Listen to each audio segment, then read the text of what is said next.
Le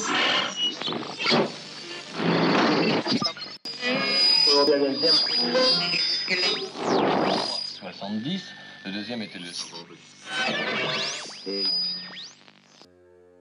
Dans l'attente d'un nouveau Premier ministre, les impasses du parti unique. Emmanuel Macron prend son temps, engagé depuis sa réélection dans une phase de décantation. Le temps de transformer la République en marche en renaissance et de superviser les investitures pour les législatives. Et de chercher son Édith Cresson pour Matignon. Sans grand succès, pour l'heure. À droite, on multiplie les offres de services, tandis que Mélenchon absorbe presque toute la gauche pour viser la cohabitation en juin. Le soir de sa victoire, Emmanuel Macron l'avait promis, « Vous allez voir ce que vous allez voir, durant mon second quinquennat, ma méthode politique ne sera plus la même. » Fini la présidence verticale, fini l'hyperconcentration des pouvoirs à l'Élysée. Le président allait se ressourcer auprès des forces sociales du pays, syndicats compris. Au cours de la bataille du second tour, il avait emprunté certaines expressions à ses adversaires écolos et de la gauche pour convaincre. À droite, Nicolas Sarkozy lui avait soufflé qu'il serait nécessaire de procéder à une grande coalition à l'allemande. Une fois revenu de son escapade à la lanterne, le président Macron a pourtant retrouvé ses bonnes vieilles habitudes. L'homme déteste plus que tout devoir se presser. Il adore faire attendre ses obligés. C'est le cas pour les investitures de chacun des députés LREM, qu'il vise personnellement une à une. C'est le cas aussi pour la nomination d'un nouveau Premier ministre. Emmanuel Macron et Alexis Kohler prennent un malin plaisir à jouer avec les nerfs de tous leurs supporters et courtisans. Ce n'est pas un changement de méthode, c'est la première méthode empire. Ce n'est pas avec vous, c'est avec moi et pour moi, fulmine notre Jacques Sisteron, cet ancien de l'aventure Macron de 2017 qui a décidé de nous dévoiler anonymement les travers de la Macronie.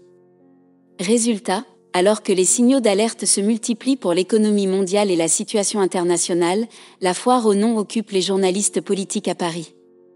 On a vu jour après jour différents patronymes être égrenés dans la presse. Au château, Brigitte Macron pousse pour que le job de Matignon revienne à une femme. On rappelle que la seule femme ayant occupé le poste fut Édith Cresson sous François Mitterrand. Et puis les noms de gauche furent évoqués, manière de contrer la poussée Mélenchon aux législatives.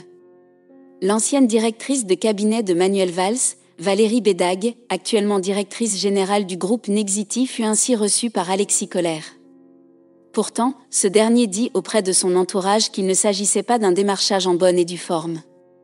Et voilà le retour de l'ambiguïté dans la gouvernance macronienne, laisser croire à tous, promettre beaucoup, et finalement en laisser un certain nombre sur le bord de la route. Car ils sont nombreux à taper à la porte de l'Élysée depuis quelques jours.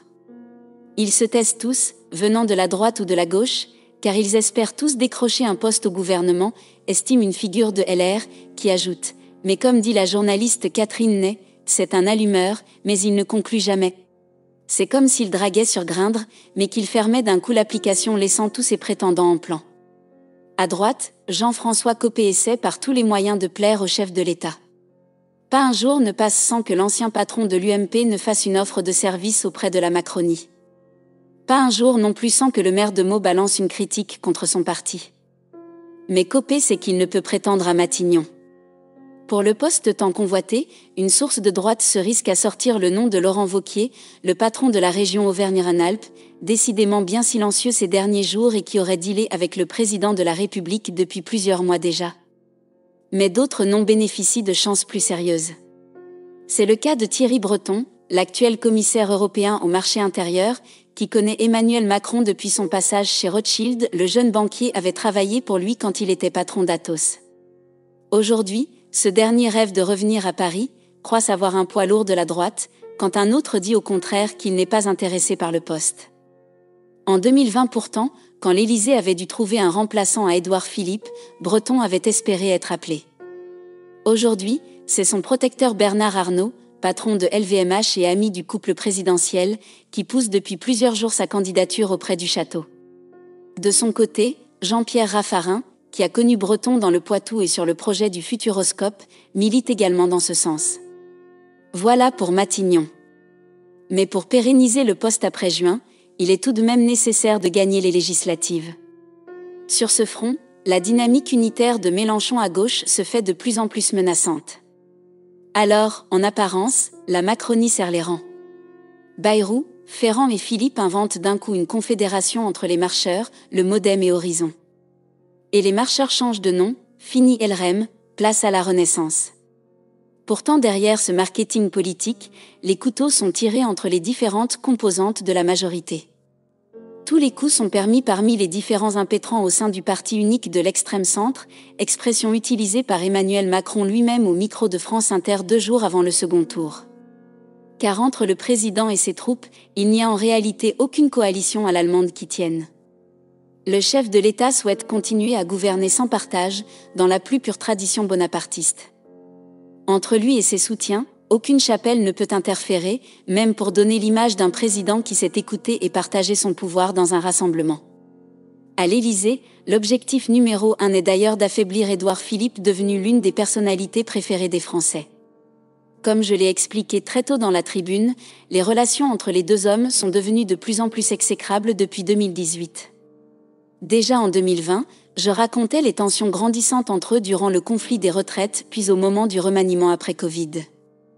À la rentrée 2021, je me demandais si Macron avait encore besoin de Philippe, puis j'expliquais début 2022 les ambitions du maire du Havre pour le prochain quinquennat et la présidentielle de 2027. Quelque part le gagnant politique du précédent quinquennat est Édouard Philippe, et c'est insupportable pour Emmanuel Macron, qui en a fait l'homme à abattre, constate un observateur. On apprend ainsi grâce à Europe 1 qu'Emmanuel Macron aurait déclaré lors d'une réunion à l'Élysée « Aucune circonscription pour Horizon, ce sont des cons ».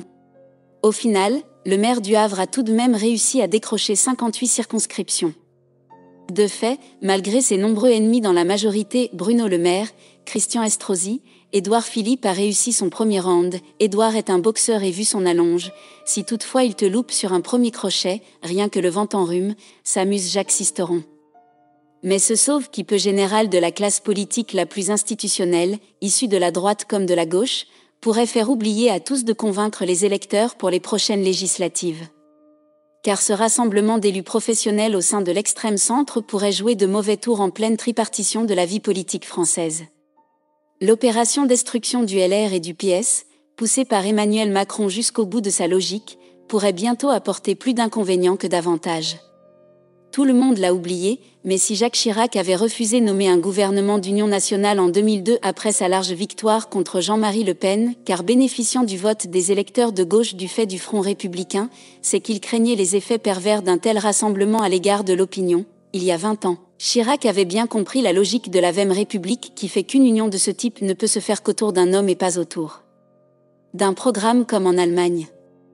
Et que dans ce contexte, l'idée d'une union de la gauche et de la droite institutionnelle était en fait la porte ouverte à laisser le champ libre aux extrêmes, ce qui se passe exactement avec l'extrême centre de Macron en affaiblissant tous les contre-pouvoirs habituels, me confie un ancien chiracien de cœur.